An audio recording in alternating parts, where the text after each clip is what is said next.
Deixa eu ver uma coisa.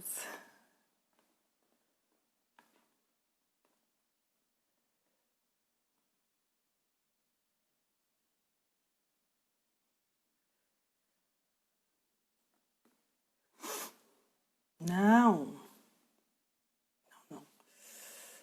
Oi, tudo bem? Tô esperando a Bia. Como vai? Vamos começar a nossa live.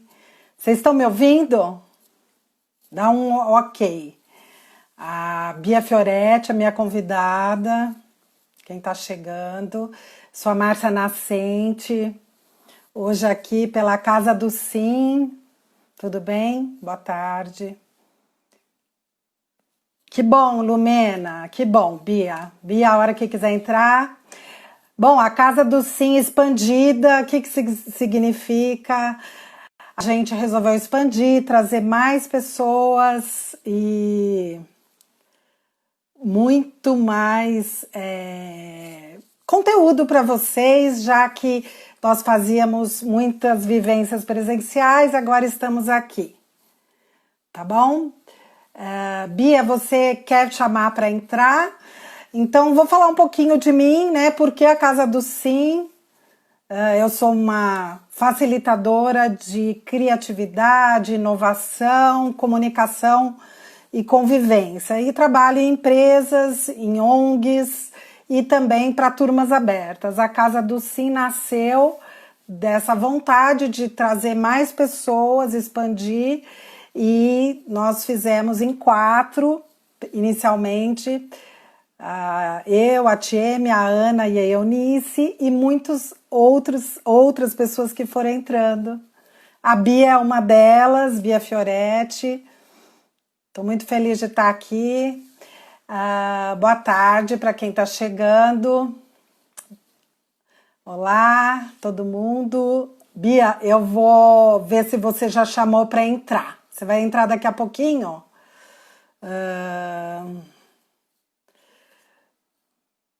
Como é que eu faço para você entrar? Você que pede. Né, Bia? A hora que você falar aqui, tô chegando, a gente já entra, tô esperando. Então, estava contando um pouco da Casa do Sim, um projeto, um movimento sistêmico de conexões, de fortalecimento pessoal, de empreendedorismo, de desenvolvimento das relações e interações entre todos os setores da economia, né? E também de gestão dessa consciência emocional, espiritual, social, política e da economia, obviamente, porque tudo está interligado. Então, Bia, vamos lá? Peraí. Bia. Chegando, acho que deu certo.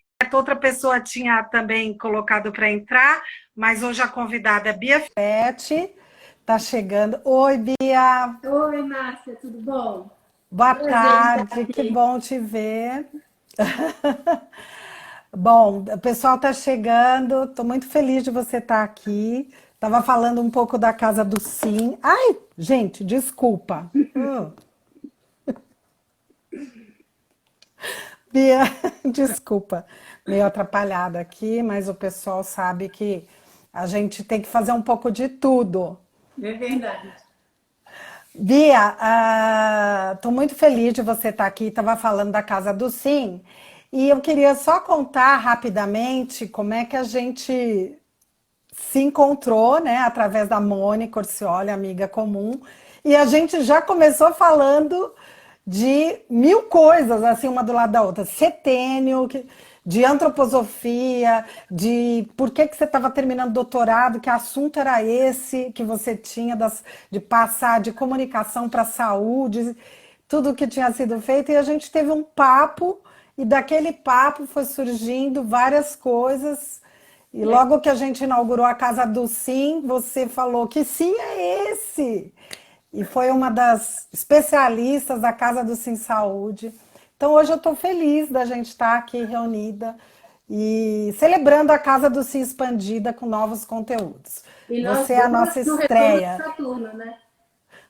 É, Bia, deixa você falar. Conta um pouco como é que é a Bia, quem é a Bia Fioretti, que eu assim logo me identifiquei assim no primeiro momento. Bom, Márcia, eu acho que para contar um pouco do que eu sou, eu tenho que trazer um pouquinho da minha história, né? Porque a gente sempre é reflexo da história da gente, né? Então, Sim, eu entendi nos últimos anos que eu não tenho uma profissão específica. Eu fui desenvolvendo várias habilidades, né, de acordo com o meu propósito. Então, eu posso considerar que eu sou uma mulher movida pelo propósito. Por mais de 25 anos, eu fui diretora de criação de grandes agências de publicidade, aquela fase que a gente tem filho, casa, né? Mas eu sempre sonhei em ficar grávida. Era o meu sonho. Não era nem a questão do ser mãe em si, mas era de viver a experiência de estar grávida e parir. Eu tinha essa fissura desde os meus 15 anos, né? E eu tive dois partos, né? Que de normal não tiveram nada. Primeiro que eu queria viver essa experiência, eu tinha guardado uma revista na minha gaveta por mais de 15 anos e quando eu fiquei grávida eu falei, não, eu quero um parto como tem aqui nessa revista. E o que eu encontrei foi um monte de intervenções. Se o primeiro parto foi ruim, o segundo foi muito pior. No primeiro, o fórceps bateu na cabeça da minha filha e teve um afundamento aqui do crânio. E o segundo filho, o bebê estava virado, então na hora de nascer, eles desviraram o bebê dentro de mim. Aquilo foi como, depois que eu entendi que foi como se fosse um estupro. E até eu percebi que meu casamento acabou na sala de parto. Ali, tipo, quebrou o vaso. Eu fiquei casada mais uns 4 anos, mas foi uma situação onde eu entrei no processo de anorexia e o ex-marido entrou em síndrome do pânico. Mas o fato é, por que eu nossa. estou contando essa história? Porque a minha dor se tornou a minha cura. Então, no meio daquela fase difícil, eu fui convidada para fotografar um trabalho de parteiras no Espírito Santo. E era um trabalho chamado Caminho das Tradições Sagradas, a preservação das parteiras e benzedeiras. E quando eu conheci as primeiras parteiras, eu vi que eu não precisava ter passado nada daquilo. Que nascer era muito mais fácil, desde que o processo fosse outro, desde que fosse respeitado o tempo de cada uma daquelas mulheres. Aí eu voltei de lá e falava assim, gente, eu preciso dizer isso para as pessoas. Como é que eu vou falar? E eu fiquei, primeiro que eu achei que só naquele lugar que existiam aquelas mulheres, né? Aí depois eu fui me envolvendo com essa questão das parteiras, no começo eram só parteiras tradicionais, e eu começava a procurar onde elas estavam, ia atrás, entrevistava, fotografava. Quando foi isso, Bia? Só para localizar. 2003, acho. Faz tempo, né? Naquela época ninguém falava de parto humanizado. Eu era louca das parteiras. Todo mundo falava, Quando a gente fala o ciclo feminino, né, a sexualidade, o parto, assim, tudo está tão interligado e você contando a sua história vai ficando assim, vai abrindo, né, várias janelas. E sabe, Márcia, voltando lá para 2003, quando eu voltei dessa viagem, eu trabalhava na agência ainda. Eu trabalhei em agência até 2010, então eu trabalhei por um bom tempo convivendo com esse meu projeto. Mas eu entendi que eu liderava a minha equipe como homem e que isso também era uma das razões das minhas dores, que eu precisava entender o que era liderar como mulher. E nesse processo de liderança, eu fui entendendo e conhecendo mais parteiras. Eu falo que o meu projeto, que se chama Mães da Pátria, é o resgate do feminino através das parteiras. Porque eu não quero saber como elas fazem o parto, eu quero saber como elas são como mulheres. E aí eu entendi essa amplitude do ciclo feminino, que parto é um evento na sua vida e você não precisa de filho para ser mulher, mas você cicla todos os meses. E quando eu comecei a liderar e agir como esse ser feminino que eu fui me descobrindo, o que era o ser feminino na liderança, a minha carreira deslanchou. Eu assumi direção de criação internacional, tinha uma equipe de 28 pessoas, em 2 cidades diferentes. Sabe, eu vivi uma experiência realmente que foi transformadora para mim. E continuava convivendo com esse meu trabalho, e ao longo de 10 anos eu entrevistei mais de 1.000 mulheres. no mundo. Nossa. O meu No sonho. mundo, assim, você viajava e sempre estava envolvida entrevistando parteiras? Isso, Você por tinha me exemplo, dito isso. se eu viajava a trabalho, eu ia atrás das parteiras locais. Se era de férias, a mesma coisa. A parteira tradicional tem no Brasil, no Uhum. México, mas nos outros países elas são formadas. Então, quando eu falo parteira, porque lá, midwife é o sentido da parteira, que para a gente é parteira tradicional. Mas eu entendi que Sim. qualquer mulher que trabalhasse para esse respeito ao parto humanizado estava dentro do escopo do meu trabalho. Eu queria saber como ela era como mulher, e não como ela fazia o parto. Que E interessante, né? Esse olhar. Desculpa, é não, porque você vai falando e o pessoal está entrando. A Bia está falando aqui desse envolvimento da carreira dela, que foi indo de diretora de criação, se interessando para esse âmbito através de fotografia. A gente está falando de revelações aqui. Então, você ia entrevistar e você queria entender o parto, mas queria entender quem era aquela mulher, eu não né? queria muito entender o parto. Eu acabava entendendo o parto porque esse era o meu gancho. Eu queria saber como Sim. era como mulher. Então, aonde no Brasil, eu viajei em muitas comunidades no Brasil, tinha uma parteira forte, essa comunidade era muito mais estruturada. Às vezes uma parteira faz papel até de polícia. Tem uma história, eu acho que nem era esse plano de eu falar essa história, mas eu acho ela bem interessante para significar. Essa parteira vivia numa comunidade pequena. Aí houve um crime. E o assassino se trancou dentro de uma casa. As pessoas da comunidade cercaram essa casa para matar esse rapaz. Eu não lembro se ele chegou a assassinar ou se ele machucou alguém, eu não lembro. Mas o fato é que cercaram para rechaçar a vingança do crime. A parteira entrou na casa, ela falou, não, pode deixar comigo. E ela era a única pessoa que tinha o Fusca. Ela entrou, pegou essa pessoa, explicou para ele assim, olha, se você não sair comigo, você vai sair daqui morto. E quando ela saiu com ele, ela falou assim, ninguém vai mexer nele. Eu vou levar ele para a polícia na cidade vizinha. Então, olha a autoridade que tem uma parteira. Isso era uma coisa que me interessava muito. Entender, porque controlar uma mulher na hora do parto é o momento de maior estresse possível. Então, como é que ela Sim. sente essa mulher? Isso, para mim, foi motivo de muito aprendizado. Ao mesmo tempo, como é que ela cuida dessa mulher? Porque não é só no parto, é no pré-parto, ou então em comunidades indígenas já começam a dar um chá para a menina quando ela menstrua, para quando ela estiver na menopausa.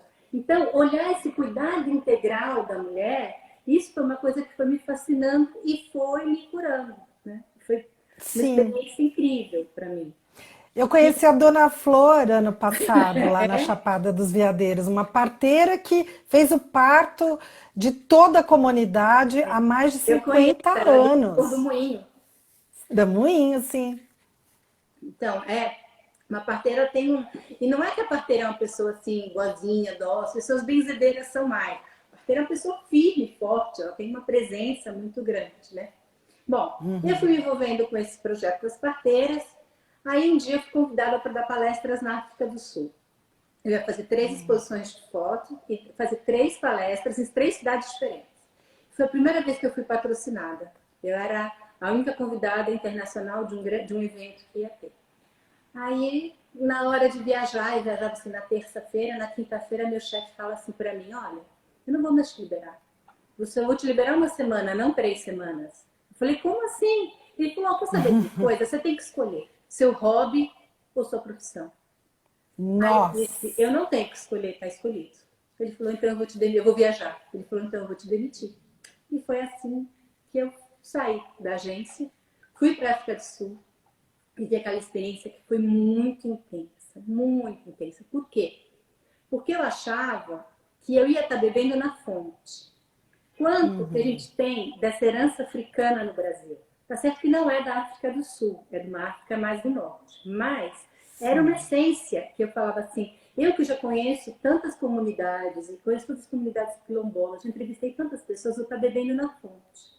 Quando eu cheguei lá, eu encontrei tradições, porque teve, num dos congressos eu falei para 400 parteiras. E eu percebi, e uma coisa interessante, que a profissão de parteira foi a primeira a ter igualdade salarial entre brancos e negros. E isso foi uma coisa muito não foi outra profissão, foi profissão de parteira. Mas você não acaba com o racismo dando salários iguais. Então, eram partes violentas. A profissão, o ofício da parteira era um ofício que estava com muita intervenção. E quando eu percebi, nós aqui no Brasil tínhamos essa sabedoria que foi guardada. Eu estava devolvendo para elas aquilo que elas tinham perdido, que era essa conexão do corpo com o espiritual. E aí eu recebia bilhetinho, elas não faziam perguntas, mas eu recebia bilhetinhos no final, ou elas iam falar comigo dizendo assim, olha, eu rezo, depois eu pego a tradição do meu povo e levo para o hospital, mas eu faço só no pensamento. Então eu percebi que estava reconectando as coisas. Quando eu voltei, eu pensei assim, eu não posso mais continuar nesse mercado, eu tenho que trocar o meu lugar de fala. E aí eu resolvi estudar saúde. E com 49 anos, eu entrei na faculdade de medicina para fazer pós em evidência científica, que não é estudar medicina, é estudar processos científicos. Depois... Interessante. Interessante essa virada, né, Bia? Eu vou só pontuar que eu vi que chegou mais gente, tanto da área da saúde, de todas as áreas. Você fez essa passagem, nós aqui da Casa do Sim falamos bastante sobre se fortalecer, usar seus talentos, empreender um sonho e se descobrir, né, o tempo inteiro. E tem muitas mulheres também aqui no grupo, acho que 70%, e a gente ouve esse feedback. Será que eu posso começar uma nova carreira? Sei lá, eu tenho conhecidas que começaram na culinária também com quase 50 anos. Então, eu acho que esse ponto que você falou, eu resolvi, cheguei e falei, bom, vou mergulhar nisso cientificamente. E uma pessoa que vinha dessa trajetória toda, né, com as parteiras, com a história, mas a hora que você adentra aí a faculdade de medicina, conta mais um pouco, para a gente ir revelando, né, as revelações do feminino e mais para frente a gente vai chegando no momento mais atual. Resumindo a história, por eu estar ou é um cientista que fala sobre publicidade, ou é um publicitário que fala sobre ciência. Eu tinha bagagem já de comunicação e eu queria falar em comunicação e saúde. Então, por eu estar na academia e entender de comunicação, eu fui convidada pela Fiocruz para fazer um documentário pelo Brasil da violência obstétrica, daquilo que eu tinha sofrido nos meus partos. Então, eu me identifiquei muito com as mulheres com quem eu filmei e fiz esses 2 documentários. Depois eu fiz outro documentário que é o Nascer nas Prisões. Por eu ter conhecido essa amplitude da saúde no Brasil, também fui convidada para colaborar com o Ministério da Saúde. Eu fiquei lá 3 anos e desenvolvi a caderneta da gestante, o manual do SUS do pré-natal. Bom, o que acontece? Como que é essa caderneta da gestante? Fala só um pouquinho mais. Só para... Espera aí que eu tenho ela aqui. Essa caderneta da gestante foi para o SUS para eles utilizarem também Então, todas as nos mulheres que fazem postos. pré-natal no SUS recebem essa caderneta. E que tem todas as informações do pré-natal, da gestação, do parto. E uma coisa incrível é que tem o prontuário dela médico em cima, junto com ela. As mulheres no privado não têm o prontuário consigo. E no SUS ela tem. Então, qualquer lugar e qualquer profissional de saúde que atender sabe se ela é uma gestante de risco. Já foram impressas mais de 8 milhões dessas cadernetas. Como é importante, né, Bia, esse momento, assim, na verdade o momento da menina se tornar mulher e de todo esse ciclo que acaba desenvolvendo até chegar a um parto, como ainda tem muito desencontro de informação e às vezes dentro da própria família parece que antigamente isso era passado ali dentro, né, desse grupo. E isso talvez tenha se distanciado. O que você acha disso? Então, Márcia, é exatamente aí que você chegou no meu propósito. Quando eu disse que eu desenvolvi várias habilidades, o meu propósito de vida é trazer informação para as pessoas, para que elas possam fazer escolhas informadas. Né? Quando eu tive aquele meu parto, eu não tinha informação suficiente do que eu poderia ter ou do que eu não poderia não ter. Nessa caderneta, por exemplo, traz isso com relação ao nascimento. Então, é uma maneira mulher saber não só a questão de direitos civis, legais, como também daquilo que ela pode estar fazendo a mais, que não precisa estar entrando dentro de um sistema. Eu fiz um trabalho outro dia dentro de um hospital público, e aí foi muito engraçado que a enfermeira falava assim, olha, chegou uma PI. Eu falava, gente, o que será que é PI? É paciente informado. Então, quando chega uma PI, uma paciente informado, eles tratam diferente. Então, o atendimento não entra naquela máquina de processos de ficar assim, não, tem que terminar naquela hora, vou aumentar o soro para ir mais rápido. Então, não vou entrar nesses detalhes, mas é uma maneira... Então, qualquer coisa que a gente possa estar informado é uma maneira da gente se conectar. E aí eu acho que a gente pode estar trazendo essa questão do que é desse revelar, né? Esse revelar. Porque esse feminino, né? E a gente percebe que a força, né? Poxa vida, para ser mãe, né? Tem uma força aí, uma luz, por isso que fala dar à luz, que ela é muito significativa e ela transita na vida, eu acho que desde que se nasce. Como que é isso, Bia? Fala mais um pouco. Eu acho que a fotografia me trouxe muito essa lente, né? Então, vamos supor, quando a gente tira uma foto à noite, a foto fica mais escura, mais granulada. Dependendo da máquina ou do celular que a gente tem, a gente fala, nossa, no celular está vendo mais do que a gente, porque ele tem os filtros e o diafragma, ele se abre. Então, quando a gente tem que olhar à noite, essa retina, esse diafragma, ele vai se abrir. Então, a gente vai ver com a gente vai ver com maior amplitude. Quando a gente tem muita luz, o olho fecha, a máquina também fecha. E você vê a coisa mais focada. Eu assisti uma palestra outro dia de um rabino que eu achei muito interessante. Ele chama Newton Bonder. E ele trazia a pupila, esse diafragma que a gente tem no olho, como a janela da alma. Era como se você tivesse, na hora que você está no escuro, que você não sabe direito o que fazer, que você não está enxergando muito bem os detalhes, parece que as coisas se abrem e você começa a ver mais. Não é com definição, mas você começa a abrir os seus olhos. E quando a gente está num momento de cotidiano, da nossa vida, do dia a dia, parece que a gente só está vendo aquele foco. Então parece que as coisas ficam menores, né? E eu acho que essa é uma revelação grande da quarentena, porque a gente está vivendo essa obscuridade. A gente não sabe o que está acontecendo direito, a gente sabe que não pode sair, a gente sabe a notícia que chega para a gente, mas a gente está tendo que se abrir para enxergar coisas que talvez estivessem na nossa frente e a gente não enxergava, ou até mesmo de se reconectar, de enxergar, de até revelar nós mesmos, Sim. de se conhecer, né?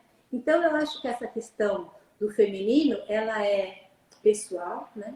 Mas ela também é interpessoal, porque tem um movimento nas redes, tem um movimento das pessoas falando muito mais sobre ciclos, sobre prazer, sobre autoconhecimento.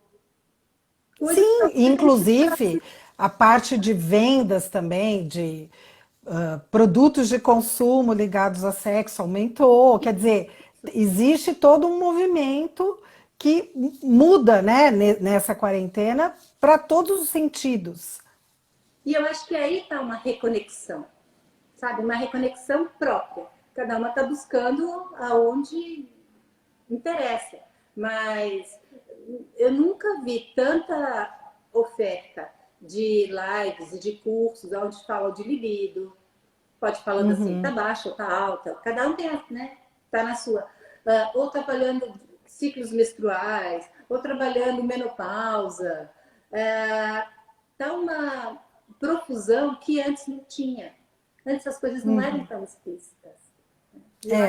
Tem muito a questão da lua, né? Hoje mesmo eu já vi numa outra live sobre a lua de Lilith, que agora, eu acho que é por causa da lua minguante, que a gente está entrando, não é? Porque essa lua de Lilith, né, é um lado escuro que ele existe. Você sabe que a lua está ali, tem uma parte que você não vê. E ver esse invisível é o lugar onde Lilith mora. Então, esse favorecer, para a gente não ver só o que ela está mostrando, que é a minguante, mas dentro da lua nova, essa lua invisível faz com que a gente abra esses olhos, né? E veja esse escuro, né? E é uma Que luz se que está revela, né? brilhando. E Muito enxerga tudo que é interessante. E escuro. assim, essa ligação, né, Bia? Eu assisti até o seu TED que você fez lá na Argentina, gostei muito. E tem um momento que essa conexão desse feminino com a terra. E naquele momento do parto, a hora que você mostra a forma como a mulher, né, pare uma nova vida, como isso tem similaridade com essa conexão, dessa nutrição, que a gente vê que na natureza também é assim. Queria que você É aí falasse um que pouco é. disso. Então, essa reconexão com a natureza. A gente faz parte da natureza. Quando a gente fala assim, os ciclos da lua regem a mulher. Não, na mulher é mais explícito, porque a menstruação é ligada aos ciclos da lua.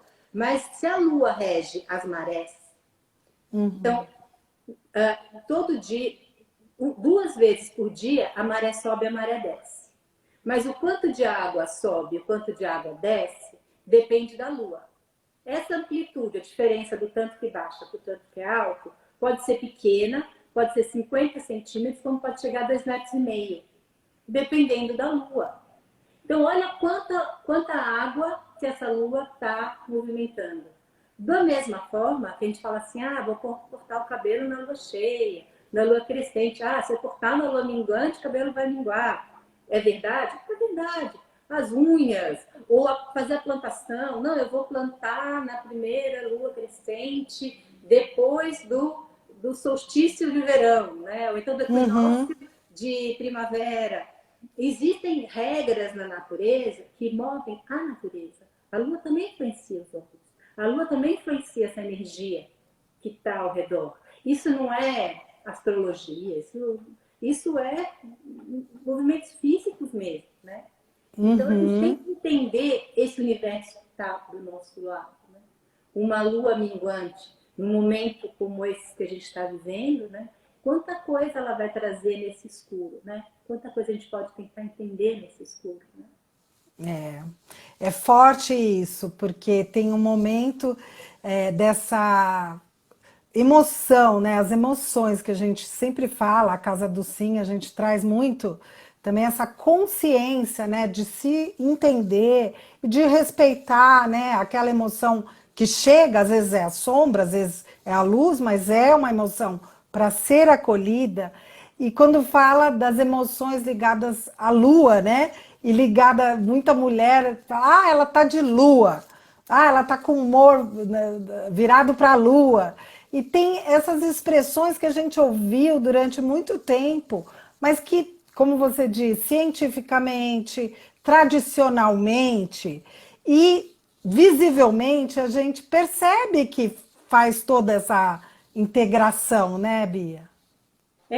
E uma coisa que a gente tem que entender também a fotografia acabou me ensinando isso, e depois até a gente levando isso para a vida, que o que a gente vê nos olhos é a sombra e a luz.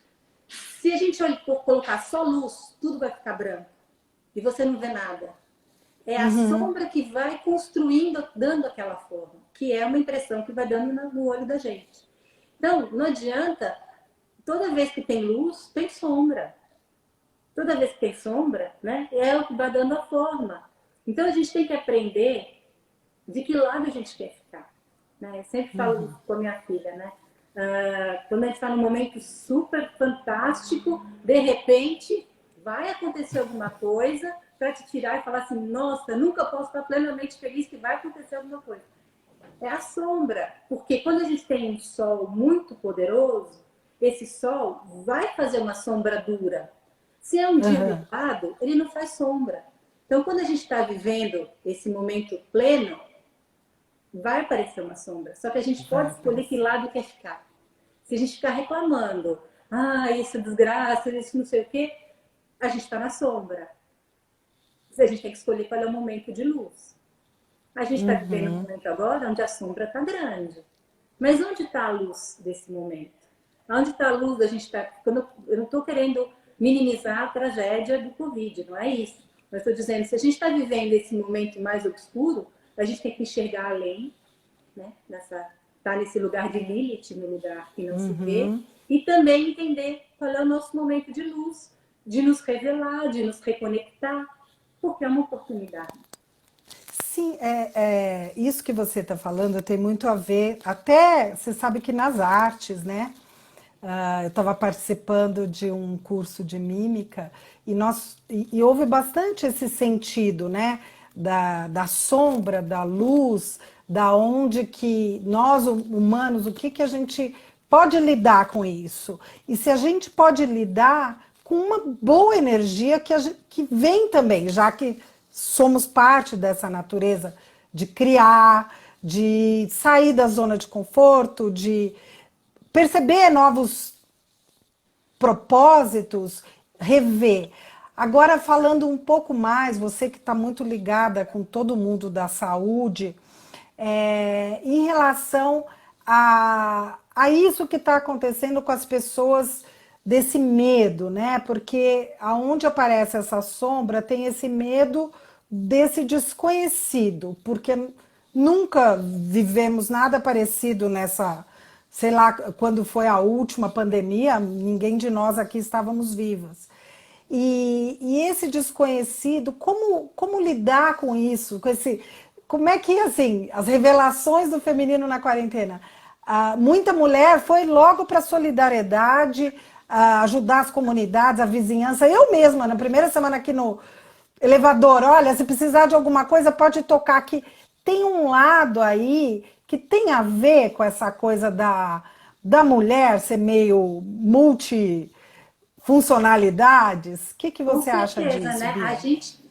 E outra coisa, está sendo um grande desafio para as mulheres terem que dar conta do seu dia a dia. E aí, os filhos estão em casa, tem que estudar, a rotina da casa, o trabalho em home office. Mais uma vez, ela está tendo que se desdobrar e está desenvolvendo até outros estresses por conta dessa sobrecarga de trabalho, né? Mas é uma sobrecarga de trabalho diferente. Então, tudo que sai da gente, da nossa rotina, faz com que a gente se reinvente ou tente se redescobrir. Porque uma das grandes capacidades do ser humano é de adaptação, né?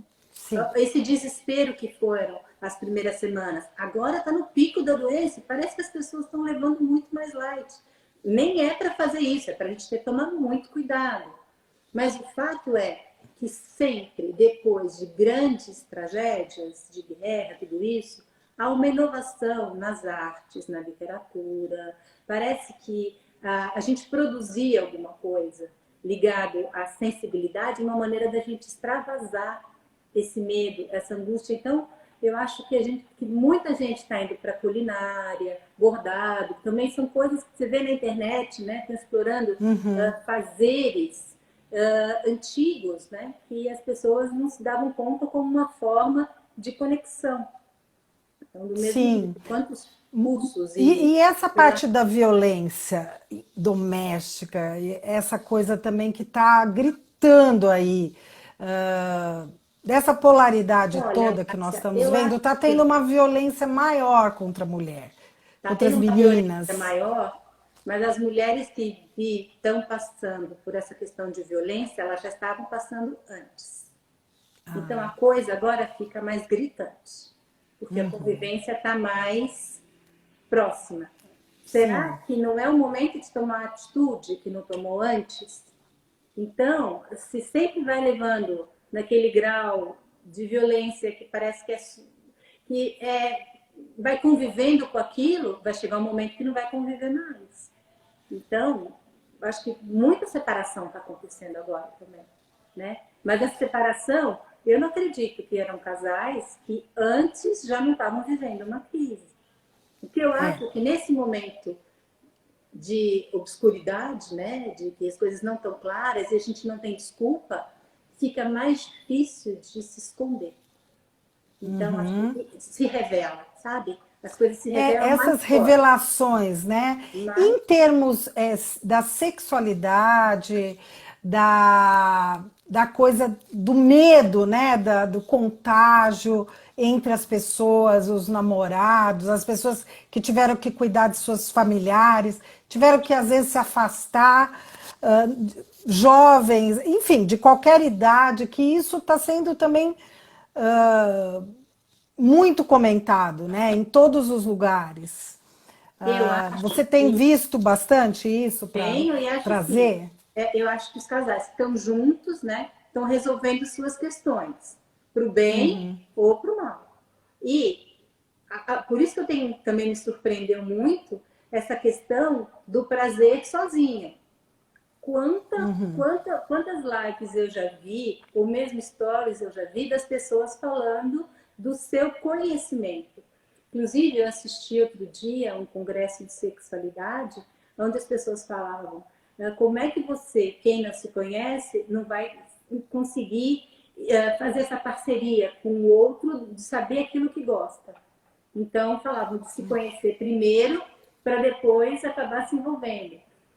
Eu não estou fazendo nenhum comentário em termos de julgamento, mas sim temas que nunca tinham vindo à tona tão claramente na mídia e agora estão vindo. Uhum.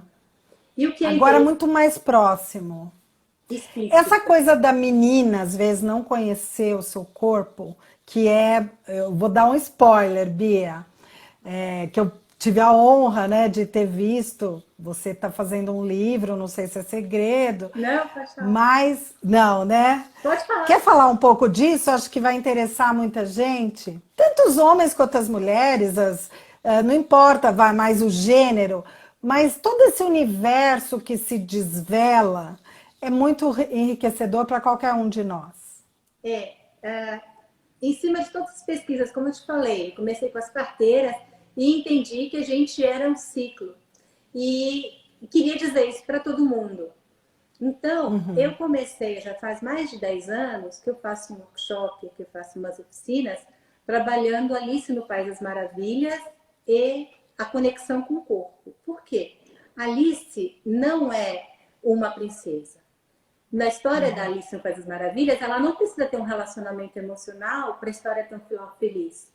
É uma jornada de uma menina em busca desse desconhecido, em busca de algo que ela nunca viu antes. Ela é corajosa e destemida. Ela vai. E ela vai Sim. confiando na intuição dela. Ela oscila de humor, oscila de dúvidas, tem crise de choro, mas ela vai nessa jornada. E eu trouxe isso para onde cada personagem é uma parte do corpo feminino. Então eu desenvolvi um livro, ele está até aqui. Ele é esse livro aqui, que chama Os Segredos de Alice. Deve ser lançado, espere-se, no próximo semestre. E aonde eu Maravilhoso, que bom que eu vi e aprendi. foi mesmo, né? A princípio ele está voltado para as meninas, né? Que estão começando com a menarca e uma maneira de conhecer o corpo. Mas eu percebi, inclusive mostrando para você e para outras mulheres, que isso ajuda qualquer mulher, né? Por quê? Normalmente a gente vê aquela. Como é que a gente aprende educação sexual? Normalmente os pais estão mais preocupados em ensinar da onde vieram os bebês do que explicar claramente. Não é só a parte funcional que eles acabam explicando. Isso vem com, depende da criança, 9, 10 anos, sei lá. Aí, de repente, a menina está lá com 11, 12, 13 anos no quarto dela, cheia de dúvidas. Ela dá um Google, ela está na pornografia. E aí o repertório que vai formando na cabeça dessas pessoas dentro da pornografia, dentro da estética, dentro da falta de emoção, dentro da falta de carinho. E aí, na aula de educação sexual na escola, como é que a gente vê aquela vulva daquele desenho da anatomia? É sempre um desenho que não reflete quem a mulher é de fato. E se isso é uma das identidades da mulher, se cada uma tem a sua, como é que mostram uma específica? Então, eu desenvolvi uma maneira de estar explicando de uma forma esquemática, que é assim. através de desenhos. Coloca mais tempo para dar para ver. Então, essa é a vulva dos segredos de Alice, aonde como eu falei, cada personagem vai ser um mestre de cerimônias de uma parte do corpo associado a uma Fica invenção. bem lúdico e ao mesmo E é bem tempo lúdico. traz toda essa parte. Você mesmo ilustrou e Isso. pesquisou e fez tudo. E Isso que é bom, uma pessoa de comunicação na área da saúde, fazendo todo esse. por Que exemplo, lindo, né? aqui são as minhas Alices. Então, cada página, ele traz uma lista diferente. Cada página, Uhum, não é, a Alice não tem rosto, porque pode ser qualquer menina, qualquer pessoa. E aí, sim. ele também, nenhuma ilustração repete nas páginas. Então, é para mostrar essa universalidade do feminino, né? E isso para mim está sendo a minha nova aventura, né? Eu espero. E estou pretendendo, e já tenho um workshop marcado para o mês de julho, né?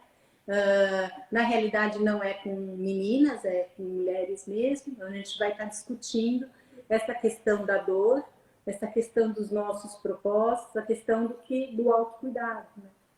Então, eu acho Sim, é. bem Eu interessante acho começar com que a vida de... esse leque que você trouxe aqui e mostra, inclusive, quantas facetas, né, profissionalmente pode se abrir a partir mesmo de algo que aconteceu consigo, né, na sua experiência.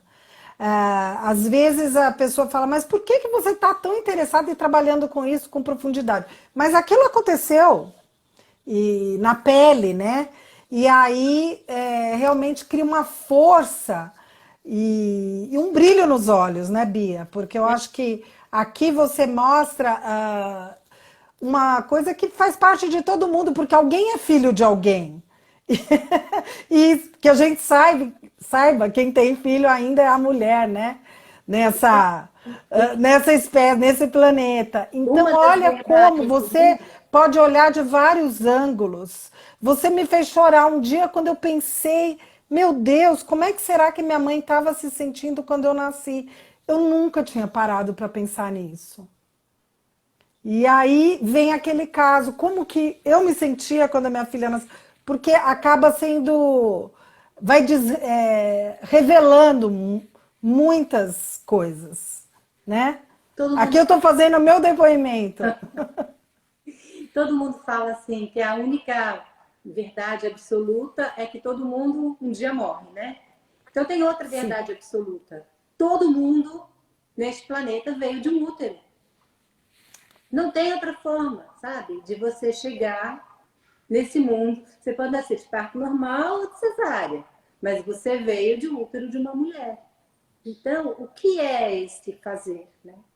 Isso para mim é uma coisa muito forte. E aí, quando a gente vê, né, tem muita literatura, eu sigo a Chimamanda Adichie, que é uma grande escritora, é feminista e trabalha bastante é, globalmente, né, contra o racismo. É uma pessoa que abriu, assim, muitas visões sobre este lugar, né, que você está dizendo. Então, como que a gente pode não ser aquele feminismo lá, clichêzão, não é isso, mas a gente não pode ser tão linear, né, de um patriarcado que a gente vem, sabendo que você tem filha, mulher, eu também, e que elas, jovens, tem uma outra concepção sobre o lugar, né? As possibilidades e as vozes, né? Nós temos aí uma proliferação de vozes no século XXI, é ou não é, Bia? E você falou nessa questão do feminismo, né? Quando eu fiz o meu sanduíche de doutorado, eu fui para Boston. E eu tive chance de conhecer o coletivo de sexualidade de Boston. Esse coletivo, ele tem uma grande importância dentro do movimento feminista. Então, quando a gente fala de movimento feminismo, a gente tem que entender o contexto. Por exemplo, Imagina nos anos 60, a mulher não tinha espaço e nem controle sobre o próprio corpo. O que é controle sobre o próprio corpo? É ter filho na hora que ela quer. E como não existiam os métodos contraceptivos, e nem falava, ninguém falava, só quem falava e quem conhecia o corpo feminino era o médico. Então, um grupo de mulheres, que é desse coletivo, se reuniu, as mulheres se reuniam e começaram a conversar uma com as outras sobre os seus problemas. E aí uma resolveu anotar.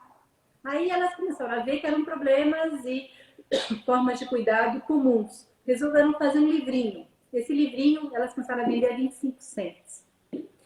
Para dar uma ideia, esse livro virou uma bíblia, se chama Our Body Ourselves. Ele é dessa grossura.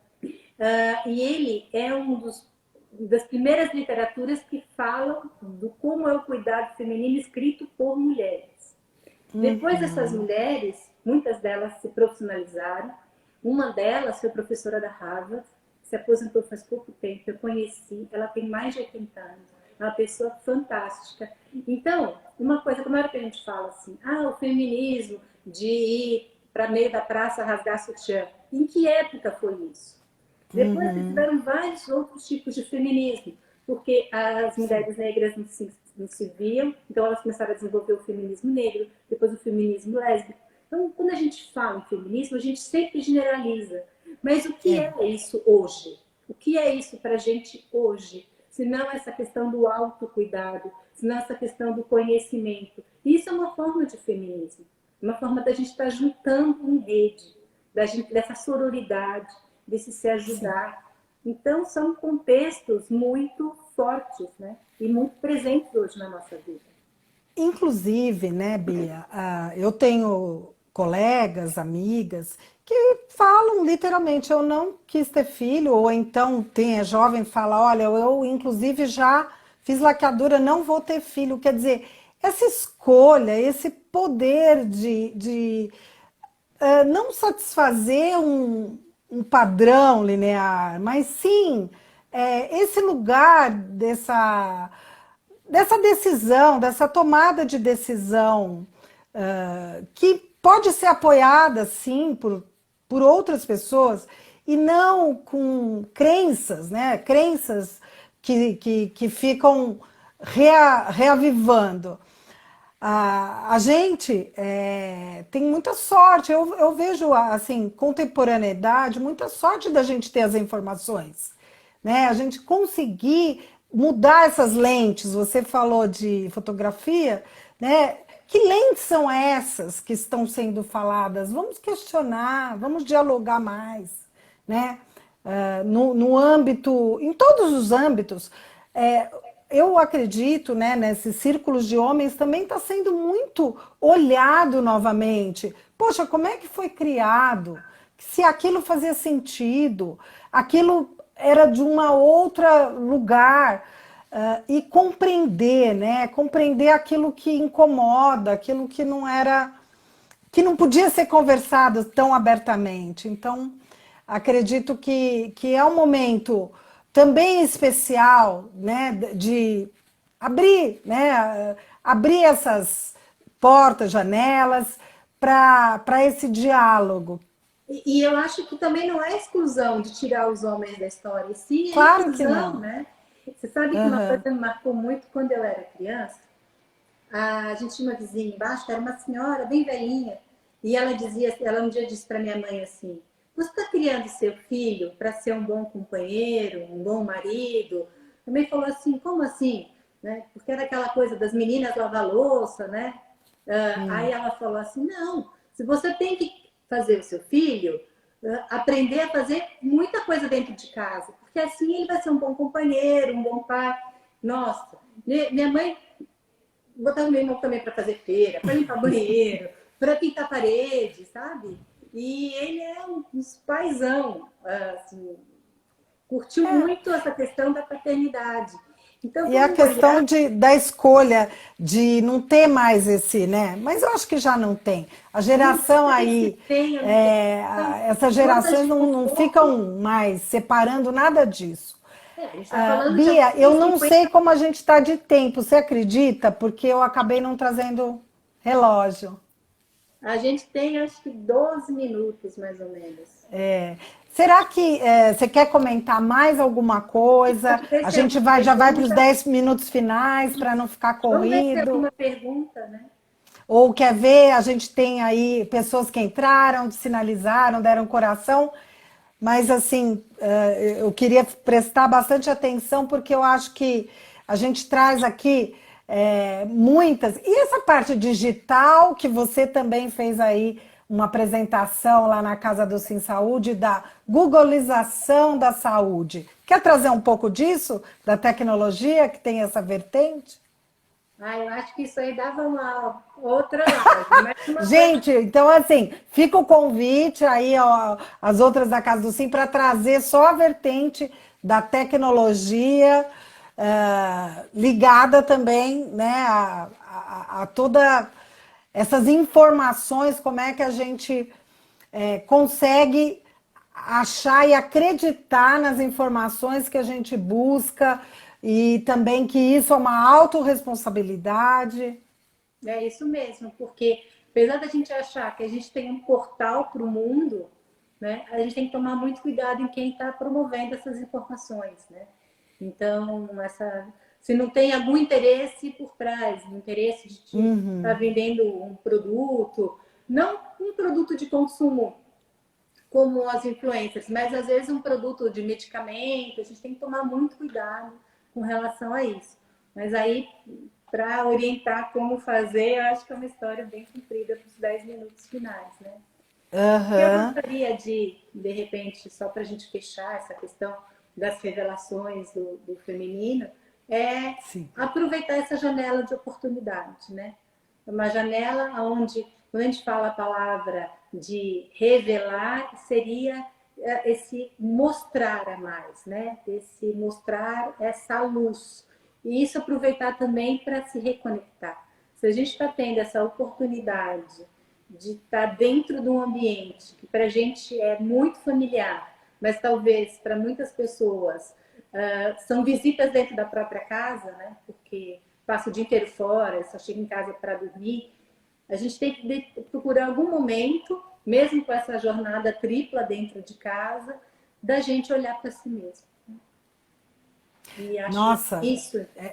esse é o grande segredo, Bia. A vida, eu ouvi de algumas pessoas é, que ela não, ela corria tanto em termos de deixa filho na escola, trânsito, trabalho, pega as coisas que tem que pegar na rua, aí compras, casa, marido, mais isso, mais aquilo, que não tinha tempo para si. E que agora ainda precisaria de mais alguns meses, porque compreendeu que ainda não deu esse tempo. Como que é isso? Porque assim, dependendo da atividade que você faz, que você migrou facilmente para o online, nem todo mundo conseguiu fazer essa migração. E fora que a gente está tendo um problema aí grande de demissão em muitas áreas, áreas assim de turismo, áreas artísticas, áreas de, enfim, Alimentação, né? alimentação, de indústrias. Então, é claro que existe vários lados de várias questões que estão sendo colocados agora assim, tudo ao mesmo tempo, parece.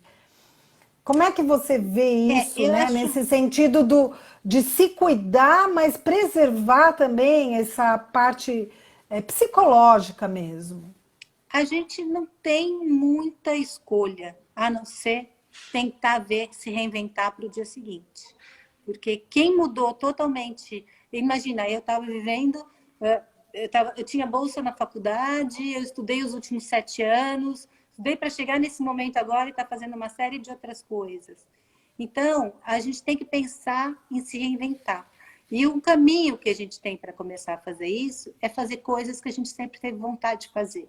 Porque quando a gente trabalha com paixão, quando a gente faz as coisas com amor, normalmente as coisas têm mais inovação ou tem mais autoridade, você transmite esse amor para o outro.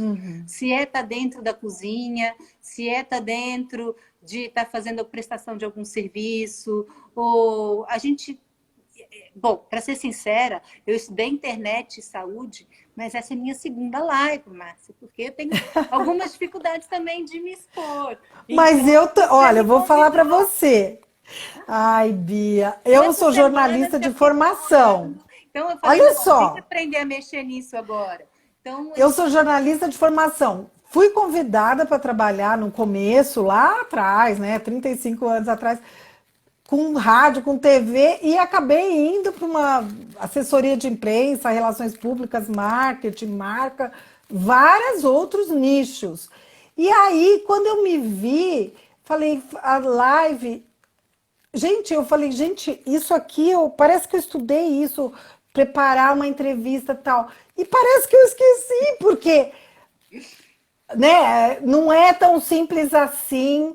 Nós estamos num meio que é novo não e, é. de certa forma, eu não tenho mais 30 anos, né? Tem toda Mas essa a gente tem um questão Alice também. dentro da gente. E aí aparece esse escuro, essa caverna, vamos embora, vamos ver o que acontece lá embaixo, né? Vamos procurar a É, chave, né? Comer o bolinho, né? E tentar se reinventar dentro de um novo universo. A gente não tem escolha. Só não dá para a gente ficar se lamentando, né? Porque é. passou, não tem jeito, a gente não tem controle. Então tem que deixar as coisas irem, correr Eu atrás. acho que um recado bom, Bia, desculpa, eu te cortei, porque Imagina. olha aí eu com a minha empolgação. Outro dia alguém falou para mim, mas parece que você está em casa. Eu falei, mas eu tô em casa. É isso que você precisa entender. Bom, mas eu queria deixar uma palavra assim, que até você acho que falou para mim, o que nós temos é daqui para frente. É. Chega de culpinhas, de julgamentos, de chororô, mimimi. Nós temos daqui para frente. Então vamos fazer o melhor, Como né? que a gente consegue fazer melhor hoje? O melhor Sabe? É hoje. aquela história do só por hoje. Então a gente vai fazer o melhor que a gente consegue hoje. Talvez amanhã a gente consiga fazer melhor ainda, né?